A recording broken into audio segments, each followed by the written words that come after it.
scheduled board meeting for the Nampa School District, and we will begin with the Pledge of Allegiance. I pledge allegiance to the flag of the United States of America and to the republic for which it stands, one nation, under God, indivisible, with liberty and justice for all. Okay, we don't have many in the audience, but we'll welcome those that are here. And then we'll welcome any of the public that comes for our regular meeting at 6 o'clock. We'll move on to our mission and our vision. The mission statement, the mission of the Nampa School District is to ensure high levels of achievement for every student, and the vision: every student is fully engaged in extraordinary learning experiences, preparing for successful transition to the next stage of life. Okay, I'll entertain a motion to approve the agenda. I move to approve the agenda. Second. Okay, motion's been made and seconded. All in favor? Aye. Okay, motion passes. And now I will entertain a motion to move us into executive session. I move that we move into executive session per Idaho Code 74-2061B, D, F, and J. B, to consider the evaluation, dismissal, or disciplining of, or to hear complaints or charges brought against a public officer, employee, staff member, or individual agent or public school student. D, to consider records that are exempt from disclosure as provided in Chapter 1, Title 74 Idaho Code. F, to communicate with legal counsel for a public agency to discuss the legal ramifications of and legal options of pending litigation or controversies not yet being litigated, but imminently likely to be litigated. The mere presence of legal counsel at an executive session does not satisfy this requirement. And J, to consider labor contract matters authorized under Section 74-2061A and B Idaho Code. Second. Okay. Chair Roll call. Jennings. Aye. Trustee Behrens. Aye. Trustee Salinas. Aye. Okay, we will move into executive session and be back here promptly at 6 p.m.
It's 6 o'clock and we are back from our executive session and we will continue on with our regular scheduled board meeting. And we will move on to our comments section. We'll start with trustee comments. Trustee Behrens. I don't have anything today.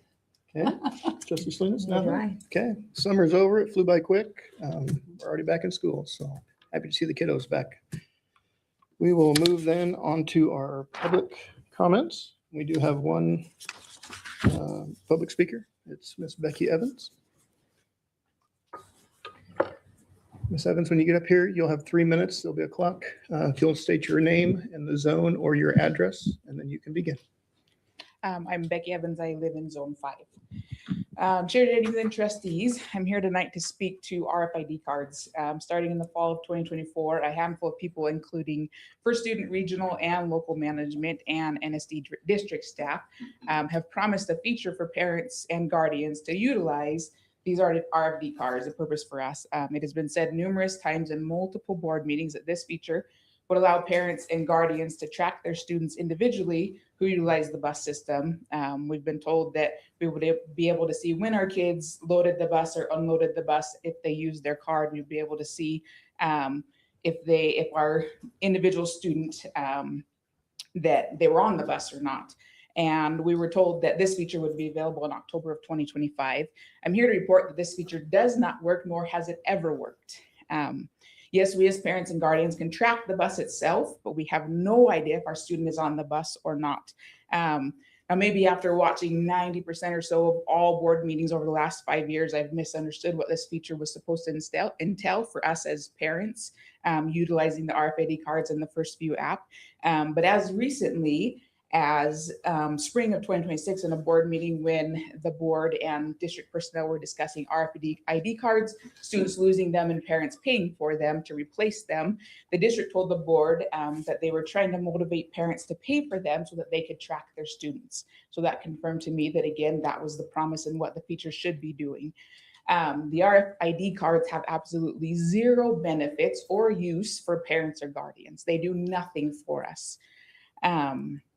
I understand that they help the district with counts and with logistics. There's a lot that goes into transportation. I've worked many hundreds of hours volunteering for the transportation department, so I get that there is a purpose for them for the district. However, for the parents and guardians, they're just kind of an added burden to us.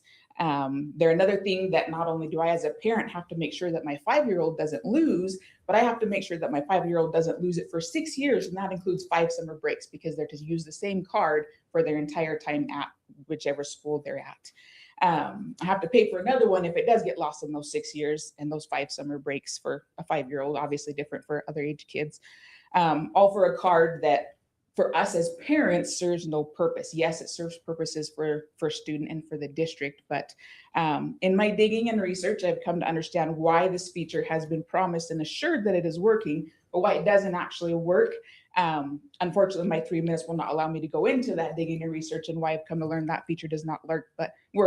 My purpose in coming tonight is to give you a parent's perspective and to notify the board of the inaccurate information that you've been given multiple times, and strongly urge you to ask the district to stop sharing this inaccurate information and stop trying to get parents motivated to pay for cards and such that information is just not accurate. It never has worked, and nor does it work today. And I've tried to figure out how to get it to work, and things I've been told tell me it won't work. So Sure. thank you. Thank you. And just so you understand, your understanding was my understanding. So I will look into it. If you will give your email to our clerk, I'll personally reach back out to you with information. And that's why I waited like a year. I'm like, I'll wait until school starts and maybe Sure. it'll work then. I've waited till this. Sure. Thank you for coming. Okay, trustees, we will move on to our consent agenda. And if there's no discussion, I will entertain a motion to approve the consent agenda. I move to approve the consent agenda. Second. Okay, motion has been made and seconded. All in favor? Aye. Aye. Okay, motion passes. And we will move into our action items. And I believe we will be able to bypass A. So we will move directly into B, which is district signatories. Dr. Russell. Chair Jennings, trustees, item before you tonight is to request to add a signature for the Director of curriculum instruction, Araceli Gomez. Ms. Gomez deals often with contracts that deal with professional development for teachers as part of the curriculum instruction. Usually those have to be signed by Mr. Yarborough or myself. And we usually always converse about what contracts or what professional development we are providing the teachers or not. But we have asked to add Araceli as a signer so that it can be a little bit more efficient and doesn't get stuck in emails because it has delayed sometimes. And then usually it's me where I'm having to search through where that email is and they're contacting me to sign things. So we thought it'd be efficient at least to have her sign a contract. One question may be that does the board still approve those? Yes, and all expenses, the board approves all the expenses through the district, so that doesn't supervent the board in any way. It just will allow us to get some of those contracts signed more efficiently than they get bogged down in our emails. So that's the rationale of why we're asking to have the cost there, and you can see the dollar amount. I appreciate your honesty in stating that sometimes you are the blockage in the funnel, and we understand that you're a busy guy. Yeah. I do have one question, and that question is the way the motion's written, it just says for the director of the curriculum. Should Araceli decide to retire at some point in her life, does this motion then move forward with the next director that we have, or is it a reapproval? Chair Jennings, trustees, that's a good question. The way it's written, it'd be the position. And so that's a good clarification. I would have to check legal, really, whether that's like a continuing on or not. I don't know. Mr. Stauffer.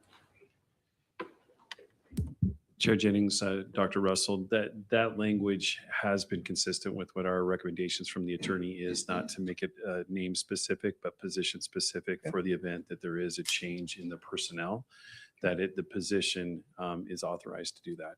You'll notice that trend in some of the recent actions that we have put, that it doesn't name a specific person, it names the title.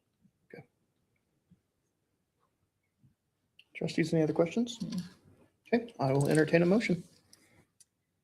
I move the board approve the Director of Curriculum and Instruction as an authorized contract signer for curriculum and instructional purchases with a signing authority limit of $250,000. Second. Okay, motion's been made and seconded. All in favor? Okay, motion passes. Okay, we'll be moving on to C. Dr. Russell. Yeah, Chair Jennings, trustees, next item, we'll have Mr. Stauffer come forward and share some information around Centegix. Centegix is a school safety software program that we think might be beneficial to the district for the board to consider. It has to do with creating more efficiency when it comes to us contacting law enforcement in case there's an emergency. And also allows law enforcement to have better insights into what is actually taking place in the building. So I'll have Mr. Stauffer kind of explain a little bit more. Chair Jennings, Board of Trustees, I appreciate Dr. Russell's explanation. Last month when we were here at the board meeting we had a little bit of opportunity to share with you some of the findings that we had from a pilot program that we had ran through Endeavor Elementary School. One of the things that we're consistently looking at is how we can improve our response systems to our schools. And in the event that something happens, we don't like to talk about these events, but we do have to be proactive. And as we have monitored several different systems and opportunities for the district, we have found that this strategic model is one that we highly recommend that we adapt for our schools. Beyond the major component of being able to alert our emergency services quicker, our time response was 1.5 minutes quicker with the Endeavor pilot than it is in a standard operation.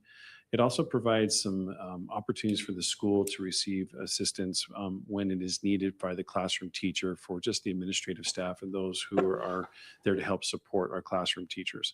So it has more than just the emergency response system, even though that is a major component of it. The more likely use that we'll see on a consistent basis is being able to help respond, being able to locate and help our teachers with some things that are happening in their classrooms in a quicker manner as well. So before you, we have the contractual component to be able to put these into our schools. It is a capital expense, and so our 521 monies would cover it. And so we have two options in front of you. The one is the 2-year, which would also correspond potentially in the future with our levies. And then the 5-year as well that we could put in that would give us time for us to be able to look at putting it potentially further into our levies. So we put both of those in front of you. It is our recommendation because we do have the 521 money to look at the 5-year agreement. This would also allow us to put the initial expenditures and put that over 5 years versus just the 2 years. So again, that graph there is to help kind of give you an idea of the breakdown of how the payments would go.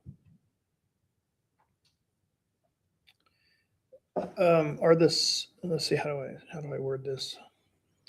If we put them on every school and we build another school, does the price go up? Is it for the whole program as a whole with the district, or is it individual? How's that work?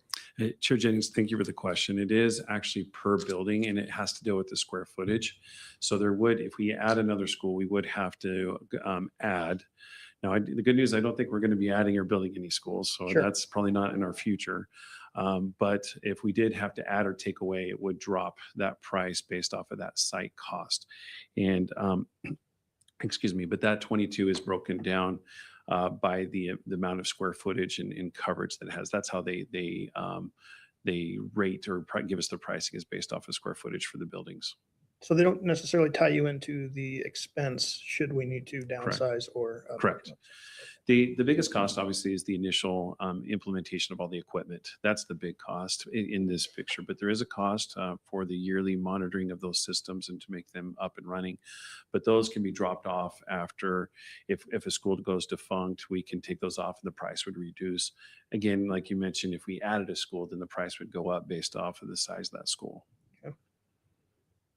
Chair Jennings, trustees, one of the costs is they add sensors around the building. That allows the law enforcement to be able to see what is taking place or where the threat is. It's that precise incident location that does have. So that's part of the up cost in it. And then the software, making sure that runs and that it connects with the MPD. And then as Mr. Stauffer said, those sensors do allow the building administrator to know that if there is a call into a classroom for a discipline issue, that they know exactly what classroom it is. Or if a student were to exit the building and a staff member were to follow, the administrator would know where that is occurring if somebody was able to do that. So each of the staff members do wear a tag on their lanyard that allows them to alert something. So that is also beneficial if something were to happen in part of the school. They could lock it down at any portion, including even outside on recess duty or in their car. So those things were things that we thought as administration were helpful. We did go to an actual trial, watched it. Napa PD was there. That happened in June. We didn't realize that it did help about a minute and a half quicker on response, at least getting there. And so we thought those are at least the trial worked, and that if we had the dollars, it's worth always trying to make our schools safer. So that's why we wanted to bring it forward. So I guess the two schools that I have in question then is obviously the kids from Central are now at Centennial. That's going to be put on the Centennial building. Then they're going to go to Central. Are we going to have both schools then wired for it?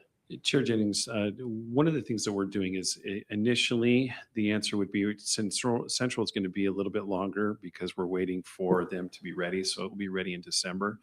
Centennial will go up. It will also be able to put it in kind of a default mode where the price would come down while it's not in use.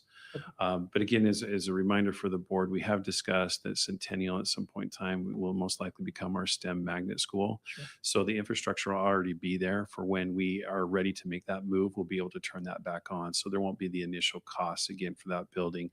So in big picture, we were planning on putting it there anyway in the future.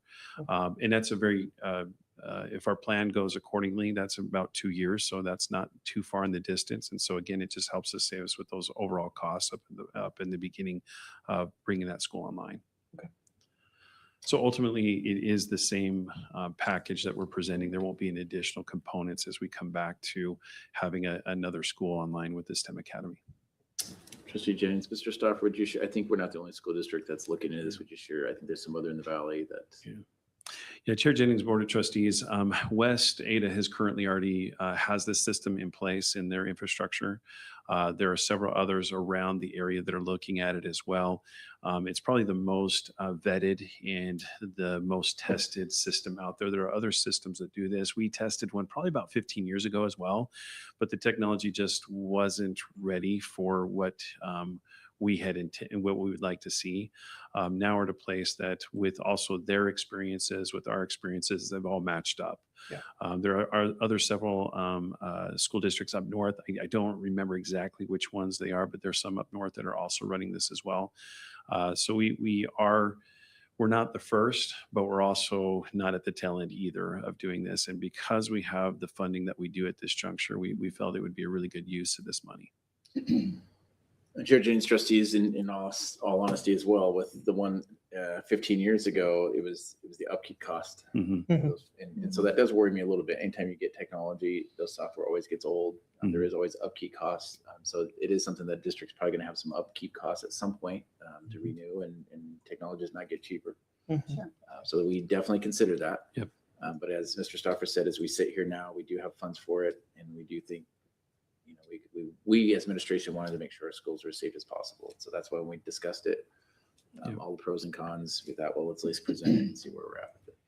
Hey, Chair Jennings, Board Trustee, one additional point is the reason also why we put the 5-year out there as well is that locks us in for that price for 5 years. So that price doesn't go up or down. Sometimes we see those elevator clauses, but this is locking us in for those 5 years, which does help us in our planning for the future as well. Now, it isn't forever, but it is at least gets us a good chunk of the time down the road. Do you have any history on the increases of price over the last several years? Like to show Yeah, Chair Jennings, this company at this point in time has not shown a significant amount of increases at this point in time, but we know that can change. Sure. And we've had some that have been fairly stable, and all of a sudden they come and hit us with something that is a little bit higher than what we anticipated. So again, their history hasn't been that way, but it's going to be hard to predict their future as well as their what happens with their costs and what happens with technology and memory and all those fun things that go into it. It is a little bit difficult. Some stay very stable for a few years, and then all of a sudden you see an increase. Sure. What does the implementation look like? Implementation is, Chair Jennings, Vice Chair Behrens, what are they implement? And we will start with building a plan once the board approves it. That's one of the things that we are in works with this company with. And what will happen first is we'll identify 3 schools, and then those 3 schools will do the infrastructure, roll it out, and then we'll just continue to put the materials that are needed inside the building. Takes about 2 weeks depending on the size of the building. So the elementary takes about 10 days. Middle schools will take about 2 weeks, and then the high schools will take just a little bit longer to get the infrastructure in. Once we have the infrastructure, then there's the staff training that goes along with it, the device rollout. So there are some periods and checkpoints that will take us a little bit to do that. It is something that we can do during the school year. It's not evasive. There's not wires that we have to pull everywhere. So it is a fairly easy, it's an easier lift than like say a security camera system. It is an easier lift to get it into our buildings. The process will be the rollout and the training of the teachers. That's what's going to take us more time than it is the actual infrastructure. It's the training of our staff. They come in and do trainings, and so we will be scheduling those as we identify the buildings are ready to onboard. Those trainings will happen. Administrators, staff will be trained, and then we'll continue to roll out that package. So as far as the dates, we're waiting to see if the board is ready to move forward with it, and then we'll start digging into more of the actual solid dates. But as far as time frame, that's putting it in the buildings. It doesn't take as long. It's really the implementation and making sure that our teachers are feeling comfortable with it. And so we want to do that at appropriate times during the school year as well, sure, that we have training. So we'll look at our calendars based on when we can fit in the trainings with our PD days and our breaks, and then we'll build it around that. So like overall, I mean, if it were to be approved, like within the year, I mean, oh yeah, Chair months? Jennings and Vice Chair Behrens, yes, it would take us probably the initial one and the call that I had, it would take about 4 months for a full installation rollout. They could do it faster, but we also did not necessarily want to go fast, and we wanted to make sure it was done right versus fast. Is this installed after hours, like after school? No one in the building while our students are in there, or is it simultaneous? Chair Jennings and Trustee Salinas, the idea is that we'll be in on our Fridays and our weekends to install. Again, the installation is pretty minimal, so it's not going to happen while kids are in the building. There will be some testing at the point in time. People will be in the buildings afterwards to maybe test it when there's people in the building so we can see how the devices are working. But the reality of people being in there and the nuances to that is not going to be heavy at all. I'm good. Okay. Just training our staff for future life alerts when they're Mhm. of age, right? I know where they robbed the idea. I I love guess it. that's one way to look at It's it. not unsimilar to a life alert. I'm getting closer to that age. They're getting so. used to it. Yeah, my grandma used to have the button, so I love it. Okay, I'll entertain a motion. I move to approve a 5-year contract for Centegix. Is that correct? Centegix? That's correct. Safety platform, and authorize the Assistant Superintendent of Operations to execute the contract and related purchasing documents. Second. Okay, motion's been made and seconded. All in favor? Aye. Aye. Okay, motion passes. Thank you, Mr. Stoffer. We will be moving on to D, school administrator evaluation.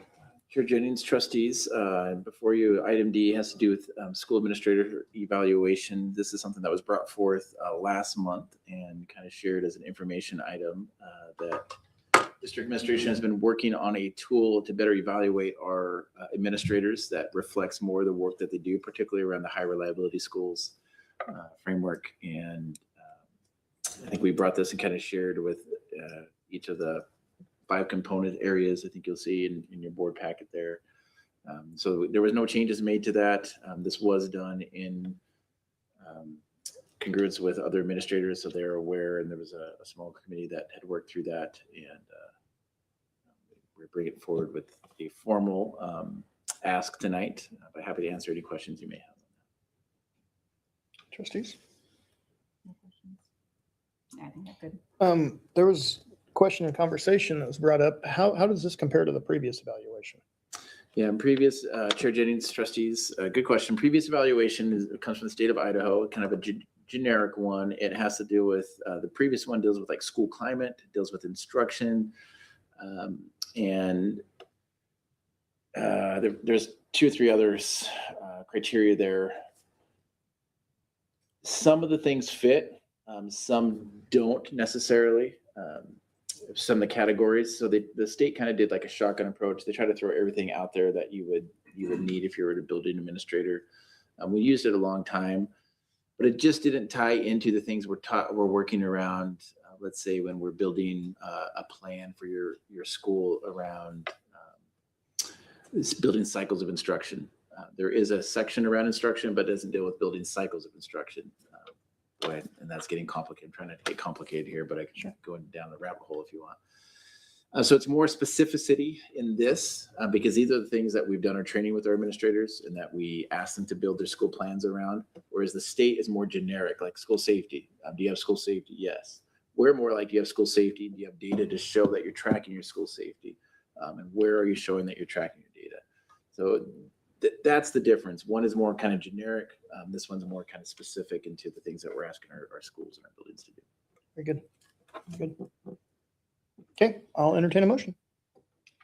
I move we approve the new administrator evaluation as presented. Second. Okay, motion's been made and seconded. All in favor? Aye. Aye. Okay, motion passes. Moving on to E, bus route adjustments and updates. Dr. Russell. Yeah, Chair Jennings, trustees, item F has to do, E, excuse me, getting ahead of myself.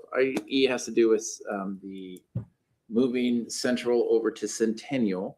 And because of that situation, we had some adjustments that we had to make to our bus routes, particularly around the shuttle for our Walker students. And so Mr. Stoffer's here to explain a little bit about that and need to get that approved. Yeah, Chair Jennings, Board of Trustees. This is a fairly simple one. It's just more of the information that we shared last time is our movement from Central to Centennial required a couple of adjustments to the routes that the board had previously approved as we were dealing with right then with the transition. We changed all of these sites from Central being the destination to Centennial being the end destination. And then we added 2 shuttles. So for those who were in the walking zones or those parents who were using Central as their drop off, still had the transportation from Central to Centennial. So that is what is in front of you, is for the board to approve those adjustments.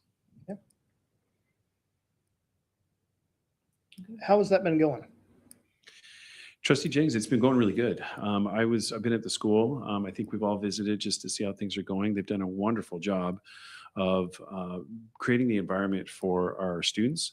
The shuttles, we had the first day, we had some parents that were there just to make sure that the shuttles were going to be there, and then their students started riding them shortly after. We had some parents, the first week really like to take their kids to school.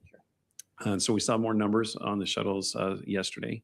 Also, they had their kinders started on Monday as well. So they're full in force and in school now as well. So we probably see a few more numbers as, again, parents want to take the little ones through the first week. And being the first week of kinders, we envision that we'll see some more numbers next week. But everything seems to be going well. We haven't had any concerns that have been brought to my level with what's going on there. And we've been pretty happy with how things have been going. I do just want to give a really sidestep moment for the staff at Centennial. Central. They've done a fantastic job of getting Centennial ready. You walk in the building, you feel school. You feel that this is kind of home already. They've done just such a good job of making it a good place for our kids to go amidst all the chaos that they had to deal with moving from Central to Centennial. And also a little bit for our teams that went together, and they did a lot of work to get the school ready for kids. So I know that was a little tangent, but I just want to put a little plug in there for everybody that's done a good job to get things ready. That's great. Okay. If there's no questions, I'll entertain a motion. I move we approve the changes and addition for Central Elementary bus transportation. Second. Okay, motion's been made and seconded. All in favor? Aye. Okay, motion passes. Moving on to F, city easement request for South Middle School.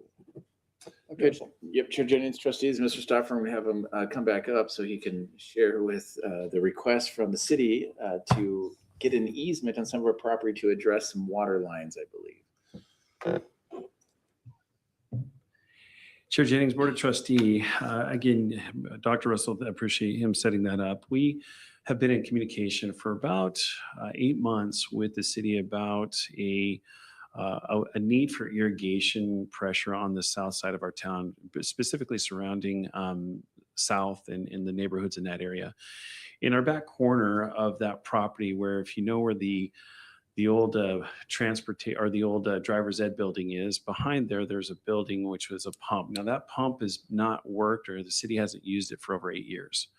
And so it's been defunct, and they've tried to provide water through different systems throughout the city, but we've noticed it at South, and we don't have the water pressure there. And so when the city came to us about the opportunity to bring that pump back online, we were pretty excited about the opportunity. For the district, and I think for the community, it's going to improve the overall irrigation process for that entire area. There's also some benefit for the district right now, as well as currently, and I'm going to get technical. Trustee Jennings, you probably know this a little bit, but we're running right now off of a 3-inch line for our irrigation for that entire building. And this will be able to move us up to a 6-inch line, which is fantastic for us because, again, it provides us the amount of pressure we need for the amount of acreage that we're covering there. So that's a benefit for us, for the community. It's going to help their overall irrigation systems. And so this is just the appropriate things that the city needs in order for them to actually begin the work on it. They need an easement so that they have that, they can enter that property and do the work. And then the second one, which is a component of it, is just for the construction so that they have our permission to do the construction and the revitalization of that area. Is any of the construction going to impede school? Trustee Jennings, or Chair Jennings, no, it will not. Now, they will be working on it out in that corner area, which is far enough away from any of our students and far from any of the other components that work with it, that I'm not concerned about that. Also being city employees and public employees that will be working through that as well. They probably will subcontract part of this out as well. I imagine that's typically what they do. But with their overview and our overview with it, I'm not concerned about the construction that will, and I do not believe there will be anything that will impede anything with the school. Trustees, any questions? No. We have high expectations for the city. They did fix Garrity in about 6 days, so they should be able to do this in about 2 Right. days, right? Yes. Is my hope. So I do know they know how to work when they need to. Yeah. So, okay, I will entertain a motion. I move to approve the agreement for permanent easement involving the pressurized irrigation pump station, along with the property use agreement, right of entry for the South Canyon Pump Station upgrade. Authorize the Assistant Superintendent of Operations to sign and deliver these documents on behalf of the Nampa School District, number 131. Second. Okay, motion's been made and seconded. All in favor? Aye. Okay, motion passes. Move on to G, policy 5335, employee use of electronic communication devices. Dr. Russell. Yeah, Chair Jennings, trustees, before you tonight is a new policy that ties to a new law that was passed through the Idaho legislature this past legislative session. And what that new law does is it requires that all school personnel must be only able to contact students through approved district software, apps, or devices. So it specifically lays that out. Now, it's a practice that has been happening for most of the time in schools. However, it's been a challenge at times, particularly when you're working sometimes with coaches and things that they want to text using their cell phone and whatnot. But this law has actually helped us in saying, because we've been trying to get our employees to not do those things. Now there's a new law that says, nope, the law says you have to. So what you see in this policy is it clearly outlines the law and the requirements with it, but then it also outlines what we have as the district approved platforms in which to contact students with. There is a typo in that. I apologize. One of the pre-approved platforms is called Otis. It is spelled with an IS, but it should be spelled US. It should be O-us, not Otis. But this is a first read, so we could correct that, but we caught that today. Not in time to make enough corrections with it, but Sure. Happy to answer any other questions you may have about that. But tonight, there was a recommendation for a first read. If the board would like, I think there could be a first and final, but historically we've done first reads. So happy to answer any questions you may have on that. Trustees, any questions? Okay. Do we need to mention the correction or just sign it off as a first read and it'll come back corrected? Chair Jennings, it's kind of up to you guys what you'd like to do tonight. If you want to do a first and final, you could do a first and final with a correction of fixing the Otis's spelling. If you want to do just a first read tonight, then we could approve that and then we'll make the adjustment if we bring it You back. could also do first read with edits as discussed. That way they'll make sure they. Okay. So a first and final with edits as discussed. Either way, Okay. if that's what you want to do, you want, if they do that, are we bringing it back to see if the edits are updated prior to going on? Usually if there's edits, you wait. Do either of you feel a reason to bring it back or do we want to do a first and final? I don't, I mean, if it's just a typo. spelling, yeah. Well, then I'll entertain a motion. I move to approve, let's see, where are we gonna go here? I know it's right there, but don't I need to read the policy? Yes, you do. Okay, I move to approve policy 5335, employee use of electronic communication devices as a first and final reading with edits as discussed. Second. Okay, motion's been made and seconded. All in favor? Aye. Aye. Motion passes. Okay, we'll move on to H, the second read for policy 2353, minutes of silence. Chair Jennings, trustees, again, new legislative law that was passed this past year around providing a moment of silence within the schools. We brought this forward last month as a first read. There has been no changes. The policy has been implemented as the law asked, and we started the first 6 days of school with that, and I have not heard any concerns from it. So anyhow, what you see tonight is hopefully a second and final for this policy to get it on our books. Trustees, any questions? Okay, I'll entertain a motion. I move we approve policy 2353 for a second and final read. Second. Okay, motion's been made and seconded. All in favor? Aye. Aye. Motion passes. Okay, we will move on to our information items section, and I'm going to turn the time over to Dr. Russell. Yeah. Chair Jennings, trustees, first item for information has to do with policy 2180, the parental rights policy. And in that policy, there is a section that discusses curriculum adoptions. And our students often take dual credit and AP courses in our high schools. One of because we are subjected to those curriculums that are chosen by the universities, which those dual credits or AP courses are, we are not able to necessarily adopt those because those do change depending on what the university uses, or depends on the teacher who is approved through the university to be able to provide those additional college credits. Right now on our policy, we only have dual credit. We do not have AP on there. And we feel that would be more beneficial if we could include AP because we have students who are taking dual credit in AP. So we just wanted to bring that forward tonight as an information item, just to share with you that this is something we might bring forward maybe next month as an actual edit within the policy so you can understand a little more detailed. But something that we recognize in our curriculum instruction, like, oh, we have AP courses. Right now our policy says dual credit. And these are courses that have college credit tied to them that the universities are selecting some of the text that is being used or the materials that are being provided. And we just felt it was a gray area that we should probably get clarity on and bring it forward. So that's the purpose of why this is in here tonight. Okay. Any questions I can answer for you on that? Nope, I think we're good. I'll have item B here. I'm going to have Mr. Keefe bring up a report for Mr. Dewey. Mr. Dewey is not here tonight. He has taken his child to college, and so he's away. But he did record an update for us on the finance. And then there was also a report on our $521. That is our money for our buildings and maintenance, and some updates at kind of where we are with that. So, hello everyone. Sorry I can't be there this month, but I am taking my child over to his first day of college. So that's going to be a good time. So I'm having to miss this meeting to go be able to do that and do a whole bunch of crying, I guess. So, but I did want to give you guys an update on what's happening financially in our environment right now. And it was asked last month that I also give an update on the 521 funds to make sure everybody knows kind of where we are on that. So this will hopefully be short and sweet.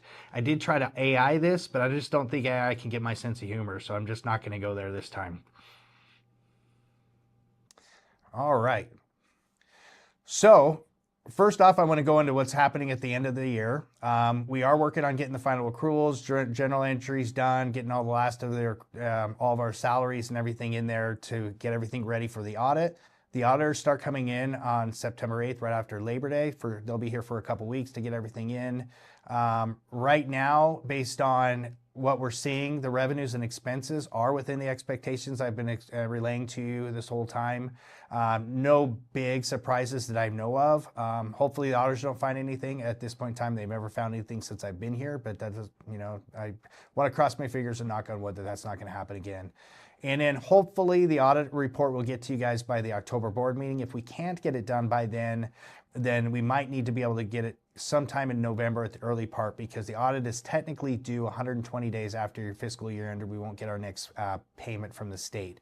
So we hopefully are trying to get there by October so we can meet all the deadlines for the state. Let's talk about current year revenue and expenses. We are very early in the process. First off, we have to look at our enrollment numbers, and they're still getting cleaned up. Last week was the only first week of school. Still trying to get everything done, seeing if the kids are here and all that. So don't want to give any updated on those. And Superintendent Russell might be giving you something during this meeting for numbers so you know where we're at. Reminder that most of our funding does come from average daily attendance and not enrollment. And it does go from the first day of school until the first Friday of November. That is our midterm report, and that's what pays for all of our salary-based apportionment. And also those figures are also used for a lot of our other funding, like our PD money, our college and career money, all of our tech money is all based on a lot of the numbers from that first ADAs and enrollment numbers from that first report. If you look at the report we gave you, there's not a lot of salary expense associated in the reports because most of our school-based people don't start actually getting paid until August. So you'll start seeing a lot of the encumbrances and expenses coming out of the next reports going forward. It's a normal thing for us. So what you're seeing now is pretty much what's happening from our year-round employees. And we'll have a better understanding of where we are, at least for expense wise, in the next budget meeting, in the board meeting, because all those expenses will be in. We'll have all those accruals done and encumbrances done. And the one thing we won't have necessarily is revenues, because again, we have to wait till that first Friday in November to get the finalized numbers. Then we work through all the reports with the state. We get back to them by December, and then by January is then they give us the final numbers. All right, the last board meeting, we were also asked to give a little update on the modernization funds, or what's called the House Bill 521 modernization funds. So if you remember, these funds are only available for capital projects. We can't use them for salaries. We can't use them for supplies. We can't use them for even regular maintenance of our facilities. These are only large capital projects. I do want to remind you what kind of projects we did last year for these, and we're still in the latter stages of getting the last bills for some of these. The Skyview bathrooms, windows, flooring remodel, all of that we did over at Skyview. We did with these funds. The West Learning Center PD Center is what we also did with these funds, and then we also are working on the roof right now that's currently getting finalized. We also have done the East Valley flooring. And the one I actually remember we just forgot on there is the central roof as well. And you guys have heard about how well that's gone so far. And then the last one on here is the bus facility that we're still working on the last stages of getting the parking lot done this month. We don't have anything new planned for fiscal year 26-27 at this time. I don't think Courtney wants to work on anything big anymore. I'm not sure what his ability is to maintain insanity when continue to work on these many projects, but I'm sure we'll find something, because there's always big projects to do. There's never a time when we don't need to have some big things happening. But for this time, we don't have anything planned for this meeting. We are trying to keep enough funds, remember, to keep enough balance so our investment income actually can have a good enough return for us, because that investment income, remember, is able to use for our maintenance like the lottery funds were in the past. And so last year we were able to get almost $2.2 million from that interest. It was a lot more than we were anticipating, which was fantastic, but we're only planning on using about 1.5 of it and banking the rest, because our concern is as we start using more and more of this balance, we're going to get less income for maintenance, and we don't want to use all this money up front and then find out later we're not going to have enough interest to be able to transfer over for the actual daily maintenance that we have to do for everything. So that's what we're doing right now. We're still really trying to manage both sides of that fund.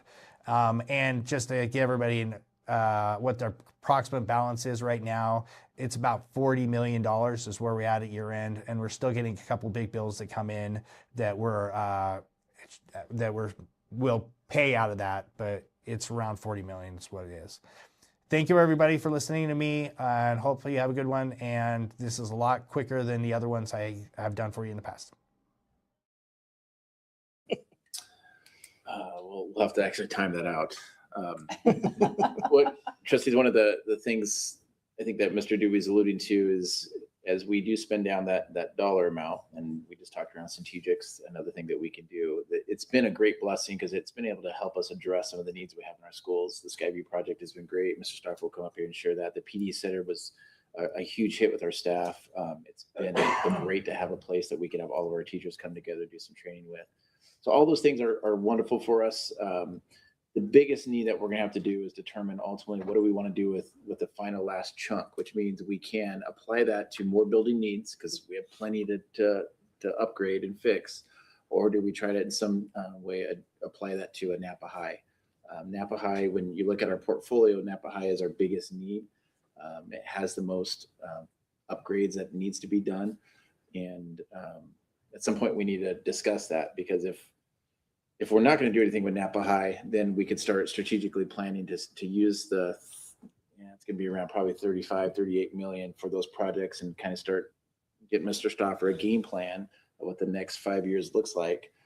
Or if we want to not do that and save that as a chunk to try to do something with the Napa High, that it does give us an opportunity to do that as well. So we need to have that discussion at some point.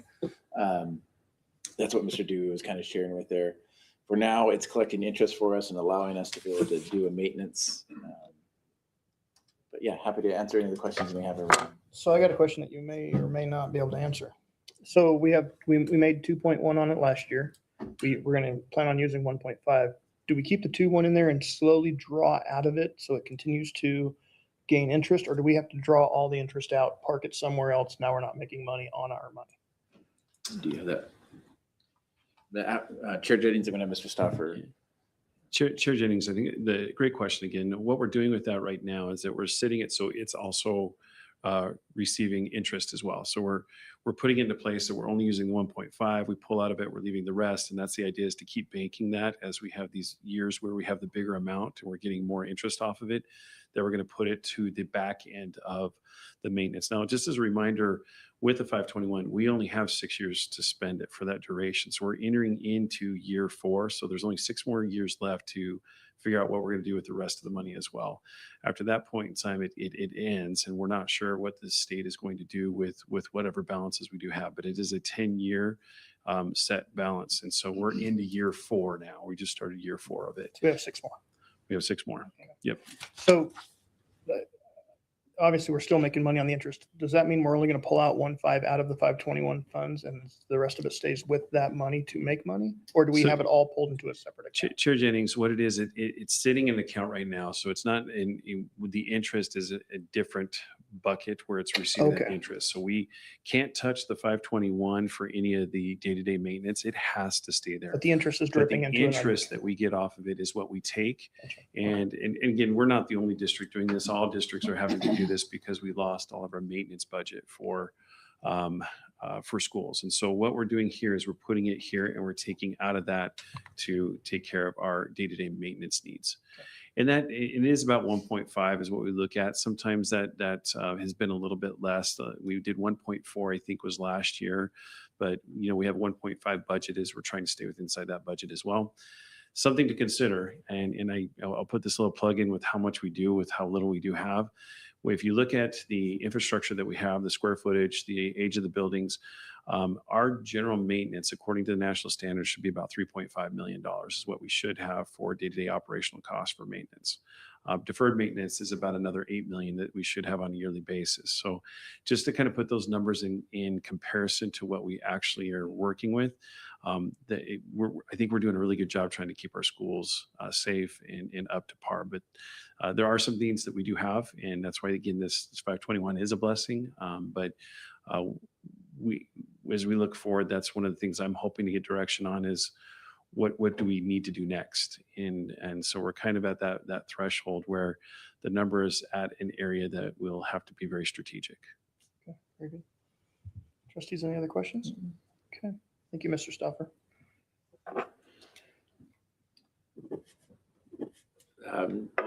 Next item has to do with our facilities updates. I'm going to ask Mr. Stauffer to go ahead and stay. Or Sometimes transportation, it's excuse me. I'm sorry. I just want to Item mic it to C. see sometimes. Yeah. Transportation, then facilities. Trustees, again, transportation, we've had a pretty good start this year. We are excited about the opportunities that are going to be coming as we get closer to finishing the parking lot and finishing those upgrades. But things have been moving relatively well. We are finding our groove. At lack of a better term, I think that's where we're at this juncture. So from that standpoint, all the reports I have been really solid. Our delivery times are way ahead of where we were this time last year. So I am excited about that as well.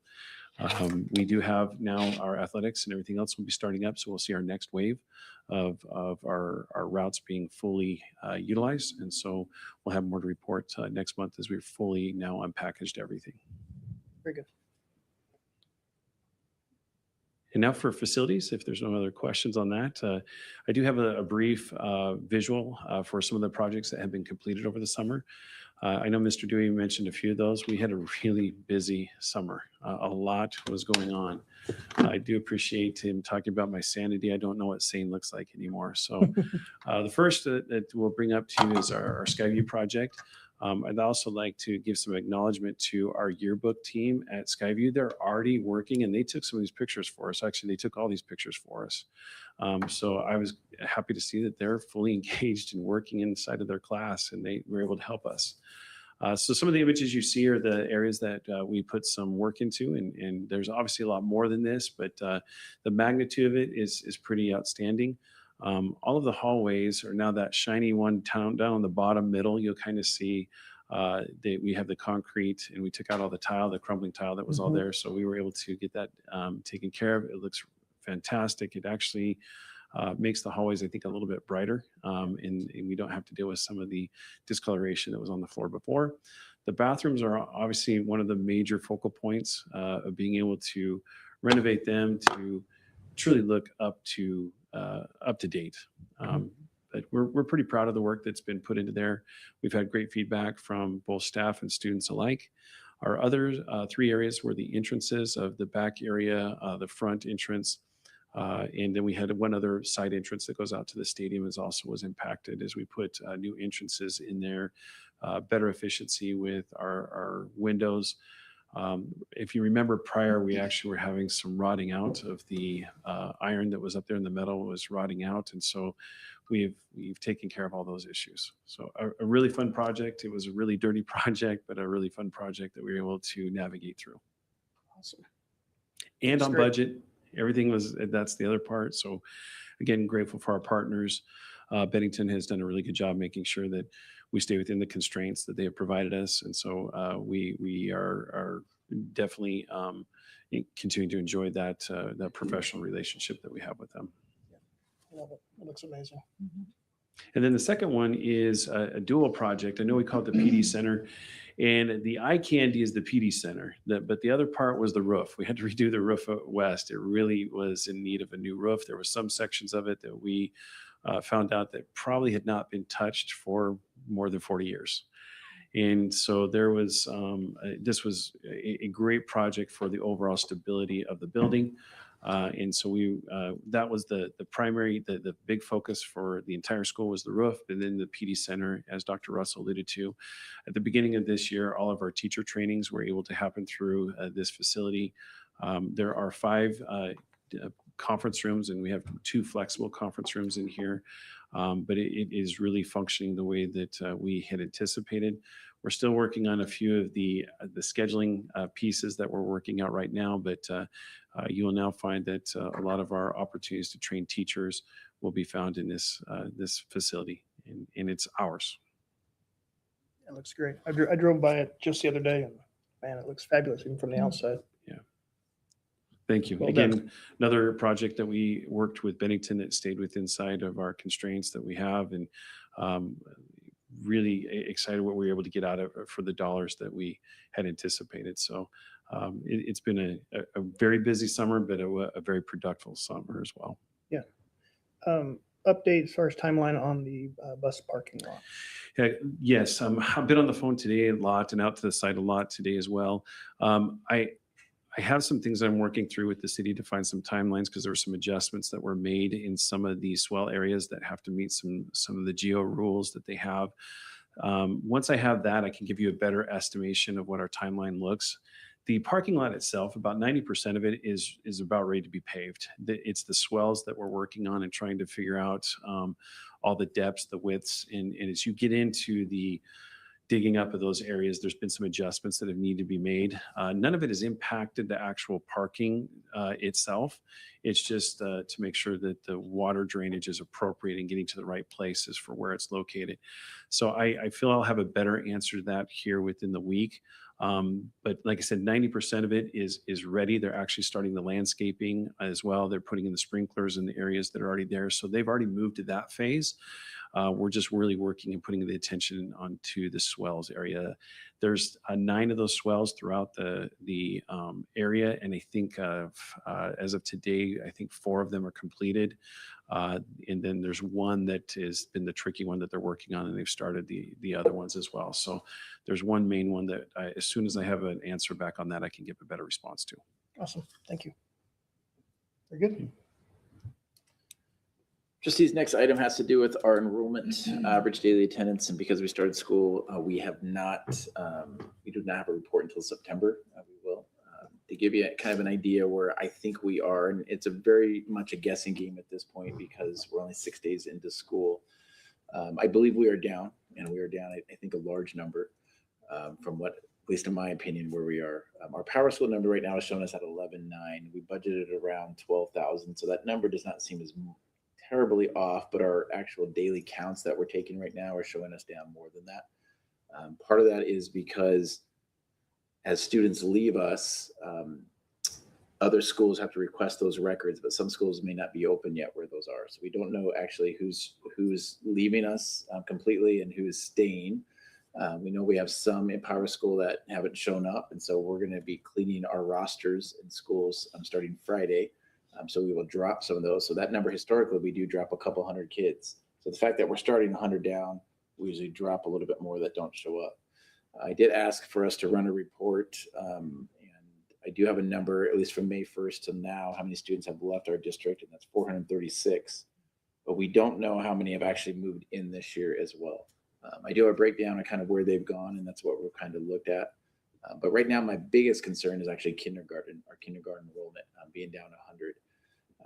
Historically, we've been around 1,000, 1,100 kids back when the district was growing and Napa was growing.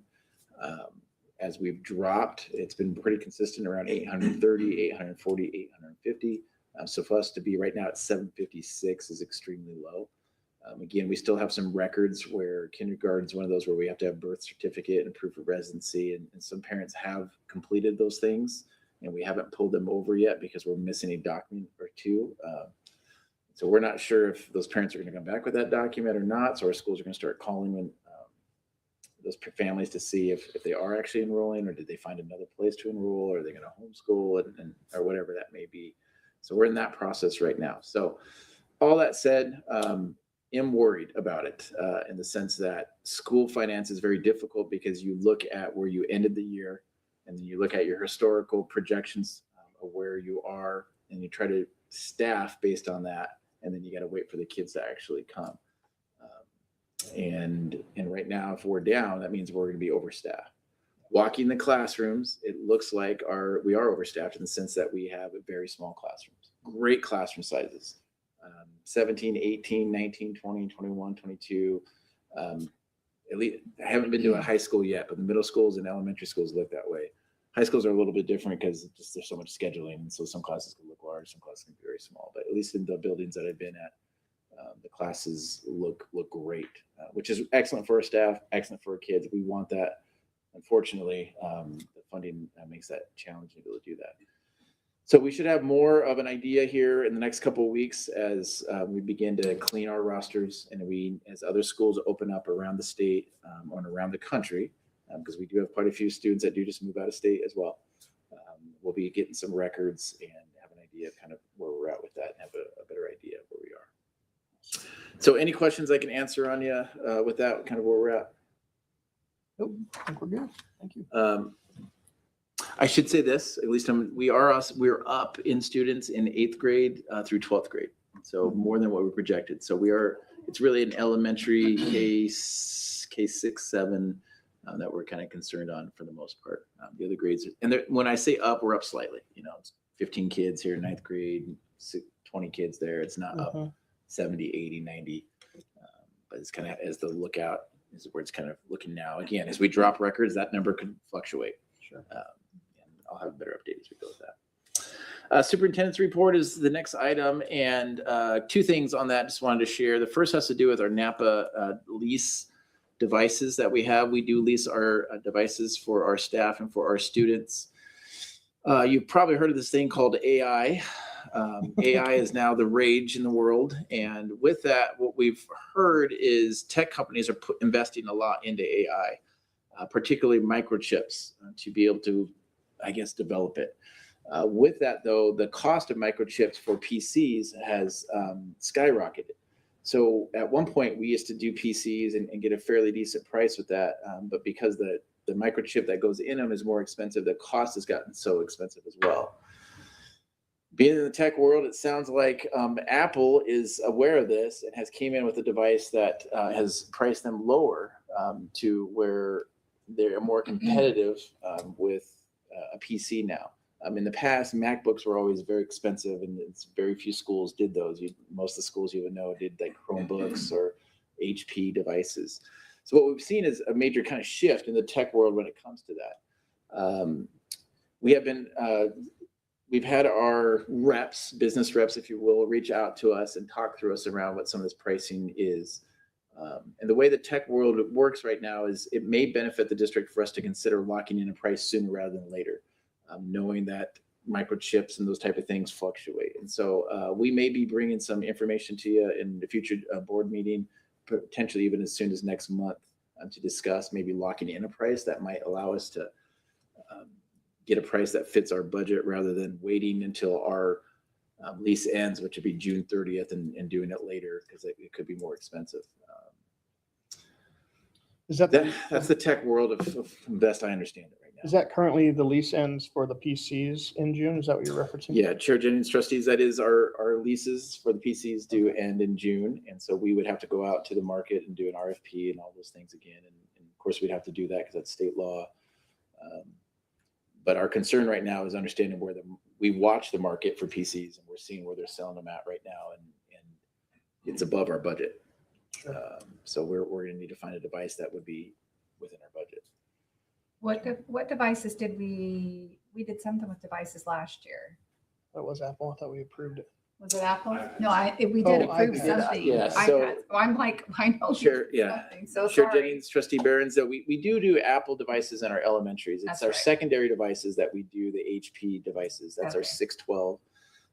And we did do Apple for our K-12 or K-6, sorry. K-5. Oh, good Lord. Sorry. K-5. 612 is what we're really concerned about now, is that's coming up and that's half of our fleet. And obviously that's what our secondaries use a lot of that to access some of their reports and some of their curriculum. Are the devices that the elementary use compatible with our high school? Like, would we get across the board the same device? Chair Jennings, trustees, it would depend on the RFP when it comes through. Likely it would be different devices. Still the same platform as far as if we were to go with something like a Mac, which I don't know if we would. Obviously we have to go with what are the best price and lowest price is. And so that another company maybe could beat that. But if it for say were that, then the devices likely would be different, but the operating system would be similar. And that would be actually a benefit for us, not having to have our tech staff on two different operating systems. Yeah, we have some tech staff that like Macs. We have some tech staff that absolutely hate it. But I'm even thinking for the child as they progress through their school years. yes, it's absolutely. common. For that, the consistent operating system would be beneficial. And that's something that, we have right now, how to have a transition between 5th grade and 6th grade. It hasn't been a major concern. I haven't heard a lot. Our kids are pretty savvy, ability to transition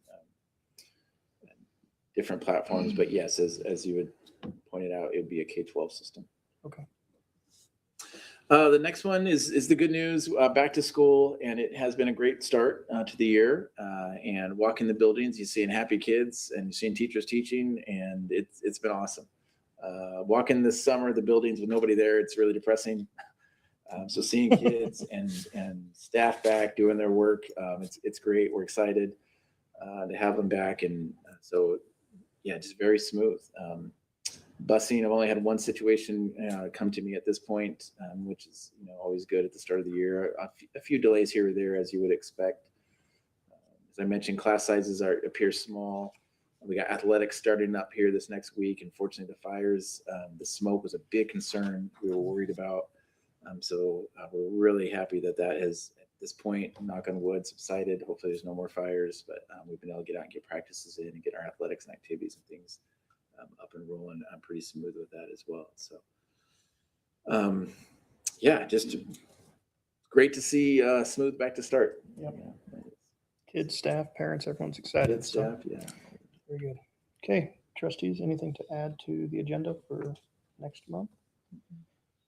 I imagine we'll have that parental rights will be a first read, I imagine, for next week or next month. Chair Jennings, yes, we will have that as a policy for next month. There's a couple other items that we're looking at potentially, like the tech would be on there, and